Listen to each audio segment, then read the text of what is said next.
Muy buenos días, mis queridos alumnitos del tercer año de educación secundaria. Los saluda mi Sarita. Y como todos los lunes, hoy nos corresponde realizar las áreas de historia y de desarrollo personal.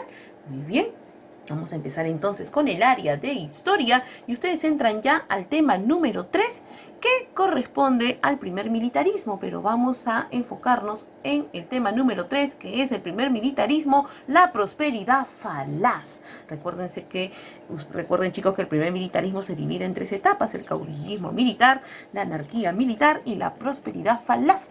Muy bien, empezamos entonces con la primera diapositiva.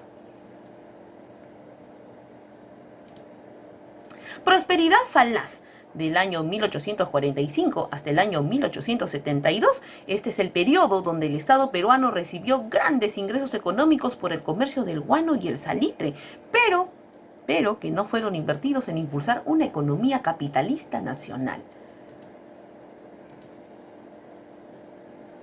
¿Quién acuña esta denominación de prosperidad falaz? Bueno, esta denominación fue acuñada por el historiador peruano Jorge Basadre, quien sostuvo: el Estado peruano invirtió sus ingresos en obras improductivas, generándose una economía dependiente del capitalismo inglés por préstamos, importaciones, entre otras cosas, dijo Basadre.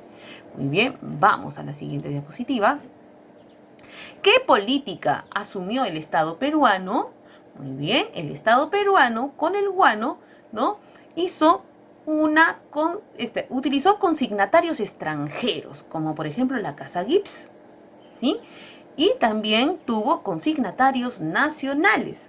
Ambos producían una ganancia particular: préstamos al Estado con altos intereses, propiedades, fortunas privadas, haciendas azucareras y haciendas algodoneras.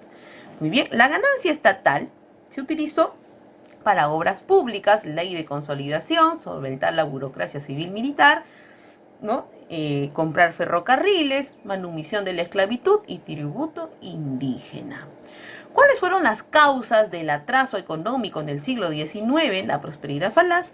La inexistencia de un mercado nacional integrado. No hubo necesidad de alterar la estructura económica y social heredada desde la colonia. Existía, o mejor dicho, no había un proyecto nacional.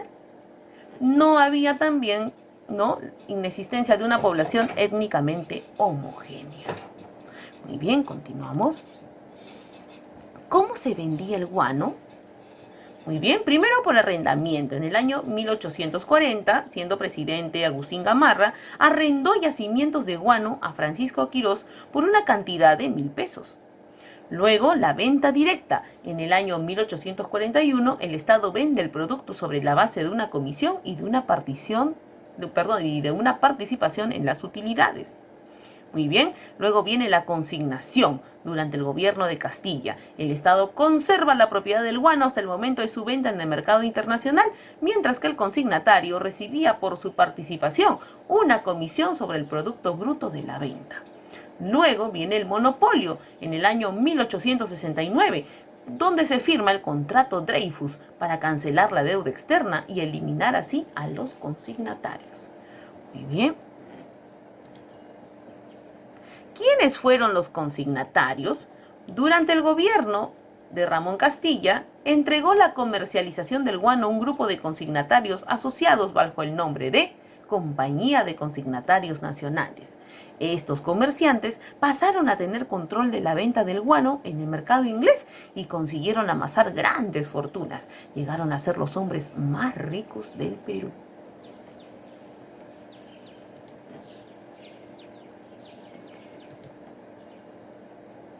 Principales gobernantes durante la prosperidad falaz fueron Ramón Castilla, quien gobernó de 1845 a 1851. Su tendencia política fue liberal. Su política exterior fue porque combatió la expedición monarquista de Flores con Ecuador, convocatoria al primer Congreso Americano en el año 1847. Su política interior creó el Reglamento de Instrucción Pública, Ley de Jubilación y Cesantía, construyó el primer ferrocarril, servicio de correo, creó el Mercado Central en el centro de Lima y la Ley de Consolidación. En otros aspectos, debate doctrinario entre liberales y conservadores, la fábrica de fósforo, velas, papel periódico y textil, migración de colíes chinos que vinieron justamente a trabajar en las Islas Guaneras, migración europea y sistema de consignatarios. También nos gobernó Rufino Echenique durante los años 1851 hasta 1854. Su tendencia política también fue liberal y en política exterior firmó el Tratado de Herrera da Ponte Ribeiro con Brasil. Su política interior también construyó ferrocarril Tacna-Arica, el Código Civil y de Enjuiciamiento, promueve la migración austriaco-alemana a Posuso. Y en otros aspectos, pago de la deuda de consolidación, hubo un escándalo de la consolidación y enfrentó la rebelión de Ramón Castilla, siendo derrotado en la batalla de Palma. Y como Castilla derrota a Rufino Echenique, Castilla vuelve a ser presidente de la República durante los años 1855 a 1862. Pero ya su tendencia política fue moderada. Muy bien, en política exterior se realizó un conflicto con el Ecuador. Se firma el Tratado de Mapasingue, rechaza la intervención extranjera en países americanos. En política interior, promulga la Constitución Liberal de 1856, Constitución Moderada de 1860. Se produce la rebelión de Manuel de Vivanco. ¿Sí? En otros aspectos, se crea el Mapa General del Perú, alumbrado a gas para Lima, agua potable para Lima, se construye el telégrafo Lima-Callao y construcción de la penitenciaría de Lima. Muy bien, luego viene el último gobierno de Miguel de San Román. Miguel de San Román gobierna durante el año 1862 a 1863 y su tendencia política, al igual que Castilla, fue moderada. En política exterior llega la expedición científica española al mando del almirante Luis Hernández Pinzón. Y en política interior gozó del apoyo de Castilla. A su muerte lo sucede Juan Antonio Peset. Muy bien, otros aspectos: implantación del sol bimetálico como unidad nueva monetaria y se implantó el sistema métrico decimal de pesos y medidas. Muy bien, mis queridos alumnitos, vamos a cortar entonces este tema aquí y vamos a darle pase ahora al área de desarrollo personal.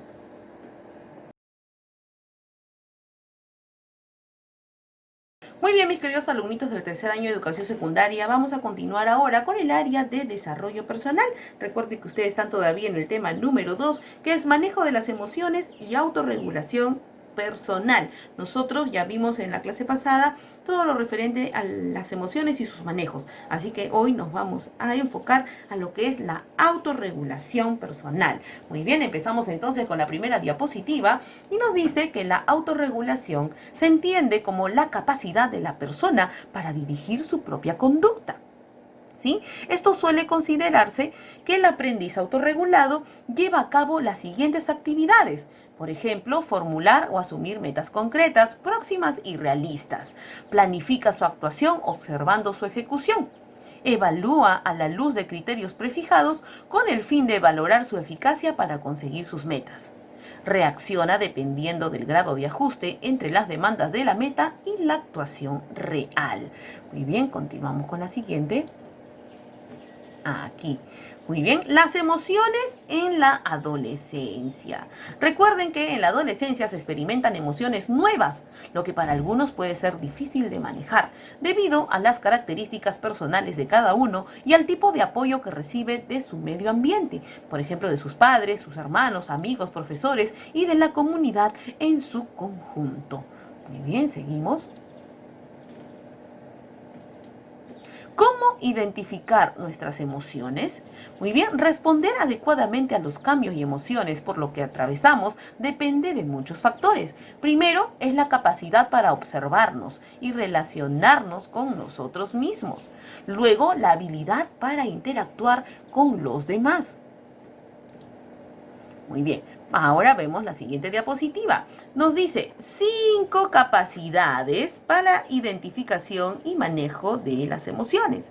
Estas 5 capacidades son, primero, la autoconciencia. Es la capacidad de reconocer y entenderse uno mismo, con sus fortalezas, debilidades, sus estados de ánimo, sus emociones y sus impulsos. Luego viene la autorregulación emocional, que es la capacidad de controlar nuestras propias emociones e impulsos. Y eso quiere decir pensar antes de actuar. Luego tenemos la automotivación, es la capacidad de estar en un estado de continua búsqueda y persistencia en el logro de nuestros objetivos. Luego viene la empatía, que es la capacidad de entender las necesidades, sentimientos y problemas de los demás.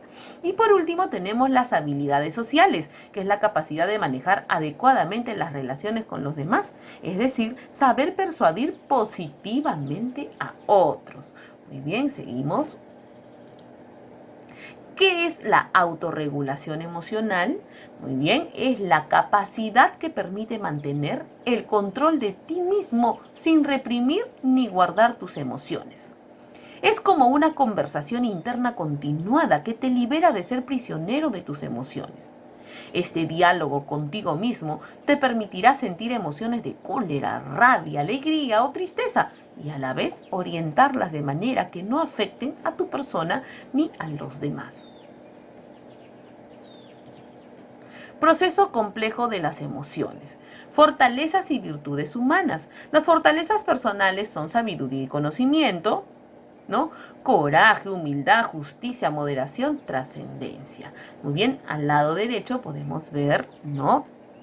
Emociones como el enfado, la tristeza, felicidad, vergüenza, sorpresa, miedo. Y vamos ahora al autocontrol. Nos dice la técnica del semáforo. El color rojo significa stop. Cuando no podemos controlar una emoción, elegimos pararnos como un coche cuando ve la luz roja. El amarillo es pensar. Después de pararnos, elegimos pensar para poder darnos cuenta del problema y de lo que sentimos. Luego viene el color verde, solucionarlo. Después de pararnos y pensar en diferentes alternativas para solucionar el conflicto, elegimos la más adecuada. Muy bien, mis queridos alumnitos, entonces ya terminamos lo que es autorregulación. Muy bien, nos encontramos ahora hasta el próximo viernes con las clasecitas de ciudadanía, geografía y economía. Espero que tengan un excelente lunes y cuídense mucho, por favor. Hasta pronto.